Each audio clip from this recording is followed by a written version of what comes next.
against Alec May. Jim Davis on Jeskai aggro, and he's against Obzon aggro from Alec May.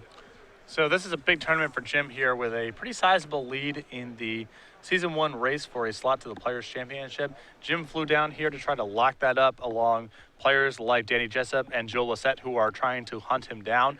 Jim had a great day one, 8-1 right now. You can see he's up a game in this matchup, and if he is able to put up a good performance here, something like a top 8, that should lock him for the Players' Championship. So recapping the board here, Jim's up a game, but you can't say things are going too great for him. On Jim's side, he has 4 lands and a Seeker of the Way, and hand does have just drew a copy of Valorous Stance to go with a second Seeker. Stance has some pretty juicy targets, though. When you look at Alec May's side of the board, nothing in his hand, but he does have Anafenza the Foremost and Tassiger the Golden Fang in play. So larger creatures certainly looming on Alec's board. So I'm a little late to the party here, but from where I'm sitting in Jim's position, casting the Seeker of the Way, using the Valorous Stance to take care of Tassiger, and getting into a holding pattern here where Alec probably can't attack immediately because if Jim draws a cell, that's a lot of lifelink on the way back. Seems like a good place to be. Yeah, Jim down on life, but not by too much. He's at 10 out to Alec's 15. But it seems like you're right, that Tassiger, if Jim can't kill it, will do a ton of damage. Yeah, there's no graveyard, so if Alex is able to find some high-impact cards immediately, they just get deployed. So given the fact that the board's in a bit of a holding state right now, I think it's very important for Jim to get Tassiger off the table. And we see that Valorous Stance does take out the Tassiger. And Jim's last card is that Seeker of the Way. So you're right, despite the fact that Jim has a pair of 2/2s to Alec's 4/4, it does look, he can't really attack because, yeah, if Jim draws that spell, those 2 Seekers get lifelink, and then Alec doesn't really make any progress. Now, if Alec draws anything at all that matters, a creature that can block or a spell of his own, then he can go on the offensive, and you see that right here. Yeah, so Anafenza swings in Jim down to 5, I believe. Does have to watch out, these Obzon aggro creatures hit so hard. Yeah, they are 3/3s and 4/4s, and they're all big. And yeah, Burmaz is the king of Oreskos. That's the draw for May. Back over to Jim. His last card is a fetch land, so that's not any help. He does want a spell, but it's going to be Battlefield Forge. Yeah, one thing I like about the strength of this Jeskai deck is, or rather this Obzon deck, is it gives your opponent so little time to draw their answers. And in that spot, if Jim draws something like Stoke the Flames or Valorous Stance, it's a huge swing. He might even arguably be winning the game at that point, but he missed on his draw step, and now he's in chump block mode. Yeah, great attack by Alec. He swings the Anafenza and the Burmaz. Yeah, Jim actually, because he's at 5, cannot double block the Burmaz because it will let 5 through thanks to this cat token. So Jim with no really profitable blocks here. Yep. Suppose Alec, the concern from Alec is that if Jim had a burn spell of some sort, Jim could make some pretty excellent blocks here. Well, Jim would have just used the burn spell to, I guess if it's something like Lightning Strike or Wild Slash, he wouldn't have been able to do anything significant with it last turn.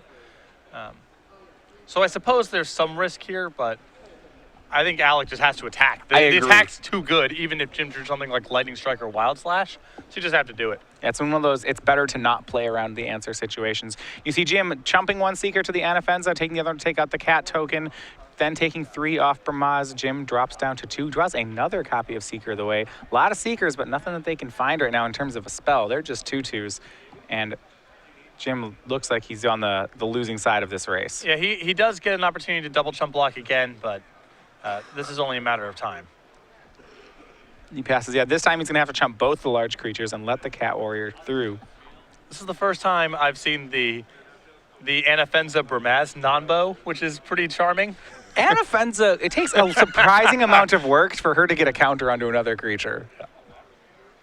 A swing in Jim. He'll go to 1 end. We are on to game 3 between the 2. So there's a very subtle thing that just happened there, with Jim slowly peeling back his card there on the last turn.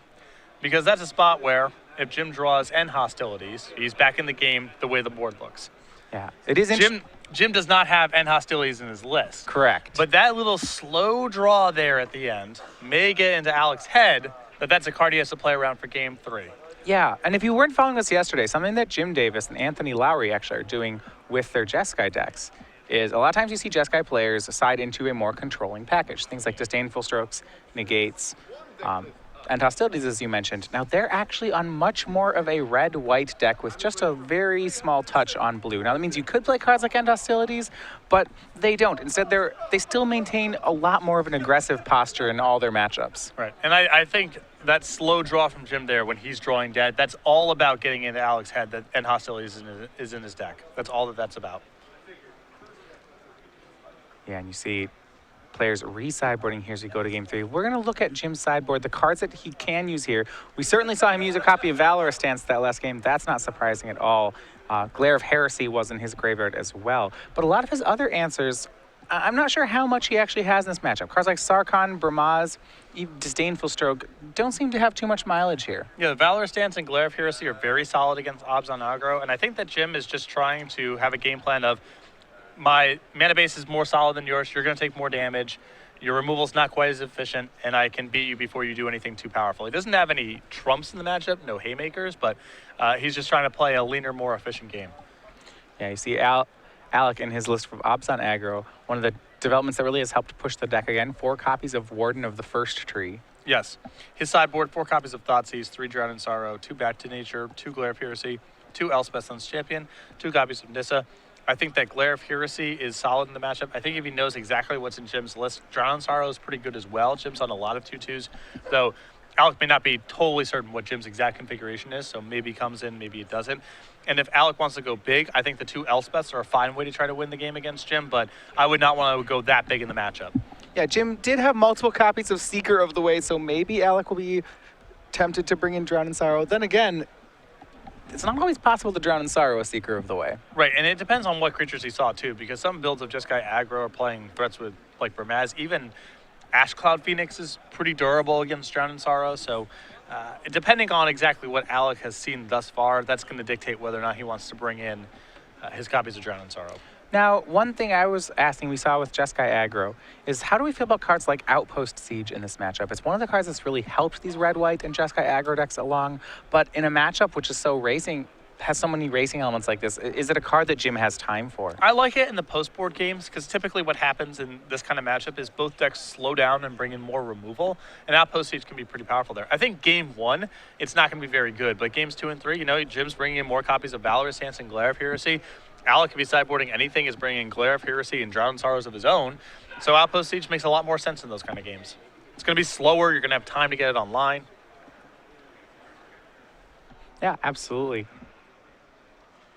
Does make sense. The more Jim starts to look like a control deck, the more he seems to be interested in a card like Outpost Siege. And the same is true on Alec's side, too. The more that Alec looks like a control deck, the more Jim wants Outpost Siege. Exactly. Yeah, game 1 when they're both aggro, it can be slow. Yeah. And Outpost Siege has been, it has not been great on camera so far this weekend because we've seen a lot of Devotion matchups where there just is not time for that kind of effect. Outpost Siege is so powerful in the normal games. You know, it's your Jeskai deck against their Obzon deck or your red-white deck against their Sultai deck, and Outpost Siege looks so good in those games. But so far in camera, we've seen a lot of Green Devotion, and in those kind of games, it just doesn't feel like the red decks have enough time to deploy Outpost Siege and get much out of it.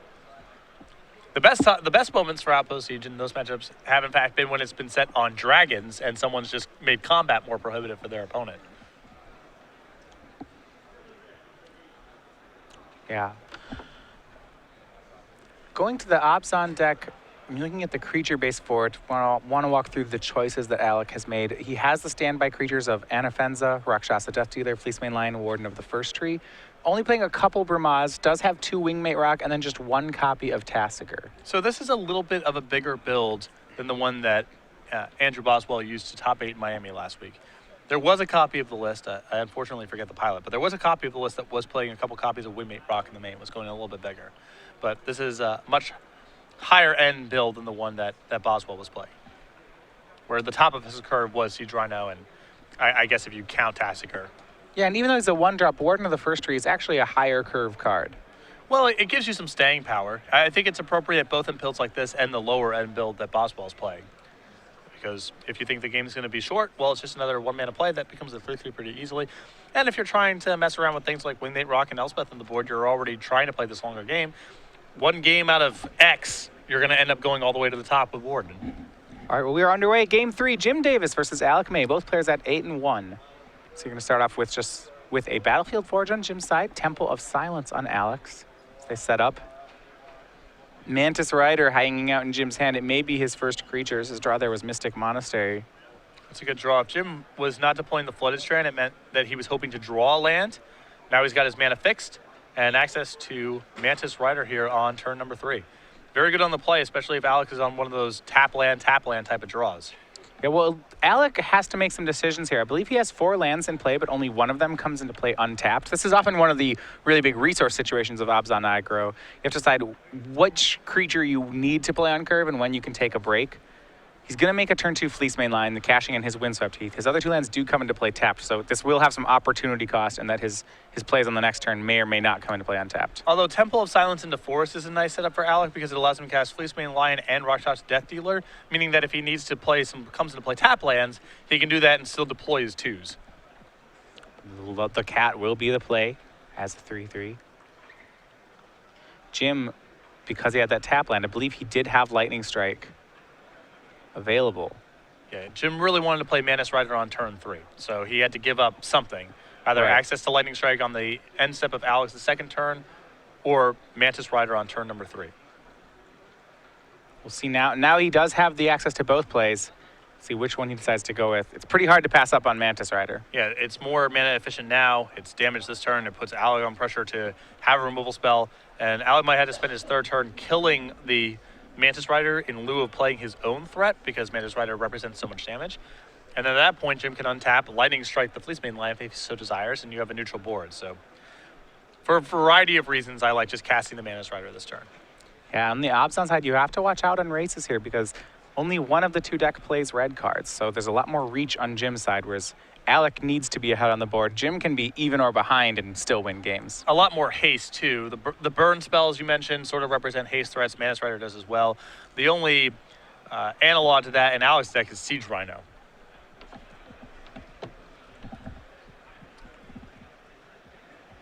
Jim with that turn, with that next land, it's Flooded Strand. Maybe his only other land right now. I believe it is. You see a lot of cards: Stoke the Flames, 2 Rabble Masters, a Mantis Rider, and a Lightning Strike. Yeah. And you see the Rabble Master. There is an argument for playing the Rabble Master this turn because it makes, if Jim decides he wants to Stoke next turn, it makes that slightly more efficient. But I feel like Mantis Rider is so good right now that that's just what Jim's going to do. And it is what Jim does. Has to take 2 damage to do it, 1 for the fetch land, 1 for the pain land, but Mantis Rider will come across for 3. Alec is down to 16, Jim at 18. You go over back to Alec. See, his draw for the turn was Hero's Downfall. That stands to be pretty good against the Mantis Rider. Actually does have 1 more coming to play tapped land, but it'll cost him. It's Mana Confluence. Plays that, downfalls the Mantis Rider. Alec goes to 15 to cast the downfall, but Jim goes to 15 on the hit, and both players are currently even as we pass back to Jim. Well, that's 2 damage off of Alec's lands thus far, Windswept Heath and Mana Confluence, and likely to be more because the land is Mana Confluence. And those little chip shots here, they all add up against a deck like Jim. And now there's an opening for Rabble Master. This is another free point of damage. It requires Alec to respond again on his turn.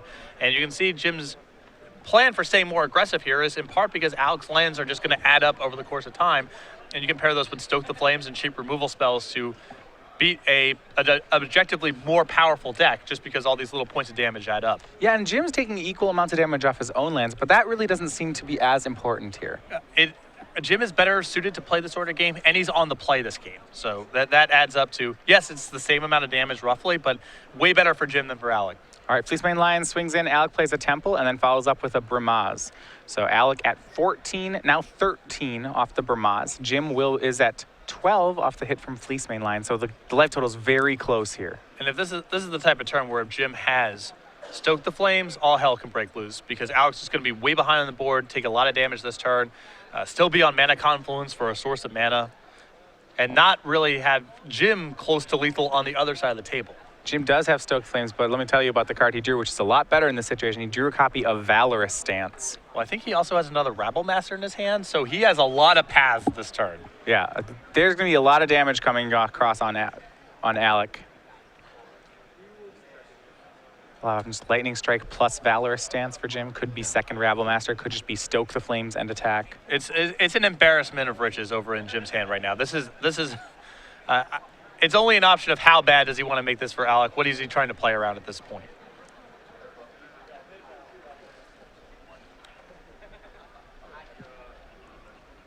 And, you know, has he seen Drown in Sorrow is another question, too. Because if he's seen Drown in Sorrow or he suspects that Alec might have it, you know, that makes it slightly riskier to go with something like Second Rabble Master. Second Rabble Master and yeah. Soak. if he has Lightning Strike, the most conservative route is just Valorous Dance Shipper Maz, Lightning Strike your Fleecemane line, hit you for a bunch of damage and keep Stoke in my hand, and the other Rabble Master. Yeah, see, Alec with his hand is a Death Dealer, lands, and a Tassiger.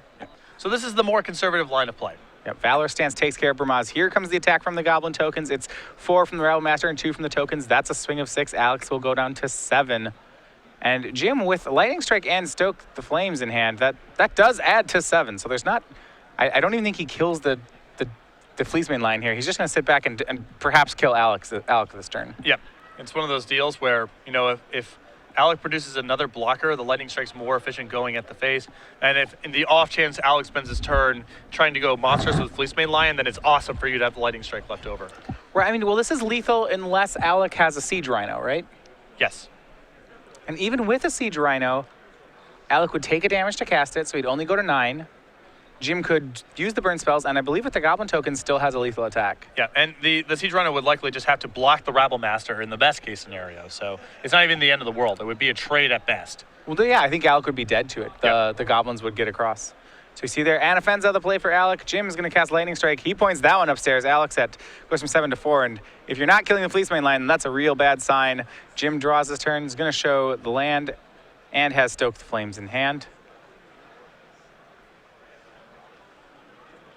Going to just be certain here. Make sure he's playing around the right cards.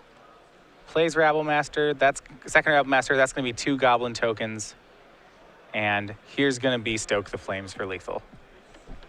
And there you have it. Jim Davis, 2 games to 1, defeats Alec May. He moves to 9-1 and into currently in the top 8 of the standings. And Jim there, without some sort of fancy transformation, go big, control deck type of sideboard here, basically just stayed true to his game 1 plan, brought in a couple more precise removal spells in Valorous Dance and Glare of Heresy, and that was a winning recipe. I like that kind of game plan from Jeskai Aggro.